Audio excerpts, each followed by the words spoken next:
आजमगढ़ नगर के शिवली national college में 76वां स्वतंत्रता दिवस समारोह धूमधाम से मनाया गया। उनका जो पूरा प्रोडक्शन का बेस था उसको उनके करघे को तोड़ दिया गया, उनको डिसमेंटल किया गया, उनको वहां से हटाया गया, उनको इमिग्रेट करने के लिए मजबूर किया गया। और यहां तक हुआ, हम सिर्फ एक एकलव्य को जानते हैं, बुनकरों के अंगूठे काटे गए ताकि वो उस ताने को पकड़ कर ना सके।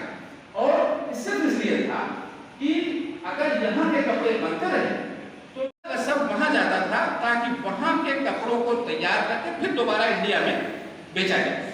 यहाँ का जो एक्सपोर्ट था उस एक्सपोर्ट पर हैवी ड्यूटी लगाई गई, बहुत हैवी ड्यूटी लगाई गई ताकि एक्सपोर्ट काफी कॉस्टली हो जाए। और ब्रिटेन से जो इंपोर्ट हो रहा था हमारे यहाँ, हमारे इंडिया में, उसको ड्यूटी फ्री किया गया ताकि बिल्कुल सस्ता हो जाए सामान यहाँ पर और इंडिया की मार्केट में बिक सके। बहुत बड़ा मार्केट इंडिया उस वक्त में था। तो ये दो चीजें ऐसे, एक तो इंडस्ट्रियल बेस को बिल्कुल खत्म किया गया और यहाँ के रिसोर्सेज को लूटा गया। नतीजे के तौर पर जो इतनी रिच इकोनॉमी थी कि गरीबी का तस्वीर आप इमेजिन नहीं कर सकते कि हमने हिस्ट्री के बहुत छोटे एस्पेक्ट को पढ़ा। ब्रिटिश पीरियड जिसके बारे में हम कहते हैं कि लुटेरों का पीरियड था और बाहरी वालों का पीरियड था और क्या पीरियड था, बहुत सारी बातें हिस्ट्री में भी कही जाती हैं और समाज में भी कही जाती है। उस वक्त हमारी इकोनॉमी इतना फ्लोरिश कर रही थी कि हम वर्ल्ड इकोनॉमी का 27% और जब बहुत ही सिविलाइज्ड लोग हमारे पास आ गए, बहुत ही सिविलाइज्ड लोग थे जिन्होंने हमें सिविलाइजेशन सिखाई, जिन्होंने हमें एथिक्स सिखाई, जिन्होंने हमें एजुकेशन सिखाई, वो जब यहाँ से गए हैं तो हमारी इकोनॉमी वर्ल्ड इकोनॉमी का 2.4% हो गई या 4% हो गई। बहुत सारे लोग कहते हैं, बहुत सारी स्टडीज मैक्सिमम 4% थी। उसके साथ लिटरेसी रेट 1947 में हमारे यहाँ लिटरेसी रेट जो था वो सिर्फ और सिर्फ 9% था। 9%, 90% हमारे यहाँ पॉवर्टी आ गई थी। 90% पॉवर्टी, जब पॉवर्टी का हमारे यहाँ वजूद नहीं था 1757 में। पॉवर्टी का गरीबी वजह उसकी थी, गरीबी का वजूद क्यों नहीं था कि पूरी इकोनॉमी एग्रेरियन बेस इकोनॉमी थी। जो हमारा एक्सपोर्ट होता था वो एग्रेरियन बेस एक्सपोर्ट था, यानी हर आदमी को एम्प्लॉयमेंट था। जैसे कपड़ा बनना है वो एग्रीरियन बेस्ड है, मसाले एक्सपोर्ट होने हैं एग्रीरियन बेस्ड है, ये जो सोने के जेवरात बनने हैं एग्रीरियन बेस्ड है। ये सारी एग्रीरियन इकोनॉमी थी जिसने की पूरी इकोनॉमी को, इंडिया की इकोनॉमी को एनरिच कर दिया था। लोगों के पास रोजगार था, लोगों के पास पैसे थे, गुर्बत नहीं थी इंडिया में। और जब 1947 में ब्रिटेन यहाँ से वापस हुआ है तो यहाँ की जो पॉवर्टी लेवल था वो 90% यहाँ का पॉवर्टी लेवल था। एजुकेशन यहाँ पर बहुत कम हो गई थी। सिर्फ हमने बताया आपको कि एलीट क्लास के पास एजुकेशन थी, मासेस के पास एजुकेशन नहीं रह गई। ये तो कुछ बुनियादी बातें हैं जो मैं आपको बताया कि किस तरह से एक बकिया 100% में। एक इंटरेस्टिंग बात मैं आपको और बताऊं कि 1750 वाले 1800 में यूरोप में जो इंडस्ट्रियल रेवोल्यूशन आया, जिसे पूरा यूरोप अपनी बहुत बड़ी अपना अचीवमेंट मानता है, बहुत बड़ा अचीवमेंट मानता है, अपनी बहुत बड़ी उपलब्धि गिनाता है, 2% इंडिया के पास बचा है। और ये भी डेटा मौजूद है। जब तक खालिद साहब जो है अपनी स्पीच दे रहे थे तो मैं दिल्ली दिल में मुस्कुरा रहा था। अब क्यों मुस्कुरा रहा था, मैं ये वाकया आपको बता दूँ कि खालिद साहब 3 नंबर में जो है क्लास लेते थे और हम लोग जाते थे जब तो एक क्लास लेते रहते, हमारे जाने के बाद दरवाज़ा खोल के कोई निकालता। तो मैं इनसे यही कहता था क्या पढ़ा रहे हैं इकोनॉमी में, डॉलर जो है नीचे चला जा रहा है और इकोनॉमी पढ़ा रहे हैं, कुछ समझ में आ रहा है कि नहीं आ रहा। लेकिन आज इनका जो सीधा लेक्चर सुन करके थोड़ा बहुत मैंने भी इकोनॉमी सीख ली है। और वैसे तो हम सभी जो दूसरे जो सब्जेक्ट हैं इकोनॉमी के बारे में नहीं जानते कि कितना सरकार ने छूट दी है टैक्सेशन में, कितना रिबेट है, क्या चीज़ महंगी हुई, क्या सस्ती हुई। लेकिन आज इन्होंने जो है जो बात बताई वो बहुत बहुत सुंदर है। 2-3 चीज़ें मोटी मोटी मुझे समझ में आई कि भाई इनकी इकोनॉमी जो बिरादरी है उसमें भी डिवीजन।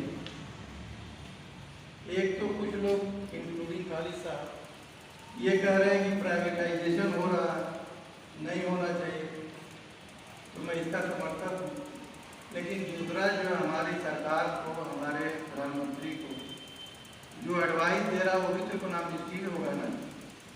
वो कह रहा है कि सब बेच दो, सब बिकता जा रहा है, तो यहाँ भी डिवीजन है।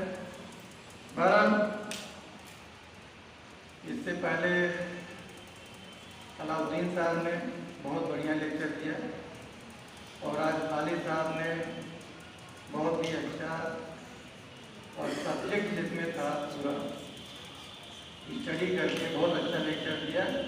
दोनों में थोड़ा मुझे डिफरेंस लगा कि खालिद साहब के लेक्चर में जोश ज़्यादा था और अलाउद्दीन साहब के लेक्चर में थोड़ा सा जोश मुझे कम लग रहा था। तो हम लोग आएंगे, ये चीज़ें जो है ये नहीं कि 17 को ख़त्म कर दें, इसमें हर डिपार्टमेंट जो है ऑर्गेनाइज करना चाहिए।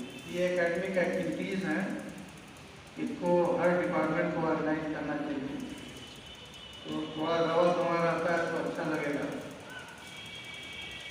आखिर में मैं खालिद साहब को इस अच्छे लेक्चर के लिए जो है मुबारकबाद देता हूँ, उसका शुक्रिया अदा करता हूँ। और शुरू में अटेंडेंस बहुत कम थी, लेकिन बाद में हमारे साथी भी आ गए सब लोग, तो थोड़ा अटेंडेंस बनाए रखिए। अगला प्रोग्राम 17 तारीख को है, जैसा कि परिचय दें सर। हाँ, मैं मोहम्मद खालिद, जी, इकोनॉमिक्स डिपार्टमेंट, शिवली नेशनल कॉलेज आजमगढ़। आज 15 अगस्त पर शिवली कॉलेज में कार्यक्रम हुआ है क्या? जी, असल में ये जो कार्यक्रम है ये तो उस जो अमृत महोत्सव, हमारे प्रधानमंत्री जी की जो एक पूरा आह्वान है आज़ादी का अमृत महोत्सव, 75वीं इसकी जो वर्षगांठ है, तो उसी का एक हिस्सा ये है। क्योंकि अब हर ख़ासतौर से शैक्षणिक संस्थानों को इसमें ज़्यादा भागीदारी दर्ज करानी है, तो हमारे कॉलेजेस की या स्कूलों की जिम्मेदारी है कि वो इस महोत्सव के मौके पर आम पब्लिक को ये बता सकें कि भाई हमने क्या, हमारी जो आज़ादी है कितनी महंगी रही है, हमने आज़ादी को कैसे हासिल किया, कितनी कुर्बानियों के बाद हमें आज़ादी मिली है, और उसके बाद फिर हमने अचीव क्या किया है, हमें क्या हासिल करना और हमें कैसे अपने मुल्क को आगे बढ़ाना है। यही मकसद था। इसी मकसद के तहत आज का भी प्रोग्राम रखा गया था। इससे पहले अभी 12 तारीख को भी एक प्रोग्राम था, अभी 17 तारीख को भी प्रोग्राम है। आज हमारा जो प्रोग्राम था वो इकोनॉमिक अचीवमेंट और फेलियर पर था। तो हमने बताया कि हमने बहुत सारी चीज़ें अचीव किया है हमने 1947 के बाद। जिस तरह से ब्रिटिश हमारे मुल्क की तमाम संपदा को, हमारे तमाम संस्थानों को लूट के लेके चले गए थे, तो उसके बाद से हमने नए सिरे से अपने मुल्क को खड़ा करना था, नए सिरे से हमने अपनी इकॉनमी को खड़ा किया है। और 1947 के बाद से हमने काफ़ी चीज़ें अचीव की हैं। हमारा इंफ्रास्ट्रक्चर बहुत डेवलप हुआ है, हमारे शिक्षण संस्थाएं बहुत डेवलप हुई हैं, हमारे जो बुनियादी ढांचा है वो बहुत मजबूत हुआ है, और बड़े बड़े उद्योग हमारे पास हैं, बड़े बड़े शिक्षण संस्थाएँ हमारे पास हैं। लेकिन कहीं कहीं पर हमारा फेलियर भी है, जैसे हम महंगाई पर काबू नहीं पा सके हैं। महंगाई बहुत तेज़ी से हमारे मुल्क में बढ़ रही है। ख़ासतौर से प्राइवेटाइजेशन के बाद गरीब लोगों की जो सुविधाएं हैं वो कम होती जा रही हैं, और बेरोज़गारी और गरीबी हमारे देश का एक बहुत बड़ा मसला है, बड़ी समस्या है जो बनी हुई है। तो इन सब चीज़ों पर आज बात हुई है। जी, ठीक है। परिचय दें सर। परिचय तुम ऐड कर देना। मैं प्रजा शिवली कॉलेज हूँ, और आज हमारे यहाँ जो है भव्य रूप से जो है 76वां स्वतंत्रता दिवस मनाया गया है। उसी के अंतर्गत आज़ादी का अमृत महोत्सव के उसमें एक सीरीज चल रही है हमारे यहाँ व्याख्यान की, और दूसरी सीरीज़ थी कि हमने इस 75 सालों में क्या अचीव किया है, तो उसी का भी लेक्चर हो रहा था। और अगली सीरीज़ जो है व्याख्यान की जो है 17 तारीख को है। हम लोग उसको भी उसी तरीके से एक्सपर्ट वक्ता से उसको व्याख्यान दिलवाएंगे। 17 तारीख को कोई मुख्य वक्ता है सर? हमारे कॉलेज ही के हैं, जो असिस्टेंट प्रोफेसर हैं हमारे कॉलेज में, तो खुद ही बहुत बड़े बड़े ज्ञानी हैं, हर फील्ड के हैं लोग। कितने बजे से होगा सर ये? तो अगले उसमें अभी नोटिफिकेशन नहीं हुआ है, मुझे लगता है कि 10 बजे से 11 बजे से है। कब तक चलेगा सर ये? 1 घंटे का ये प्रोग्राम होता है। फिर उसमें सप्लीमेंट्री है, अगर किसी को कुछ समझ में नहीं आया है तो उसमें क्वेश्चन आंसर हो सकता है। Okay sir, thank you.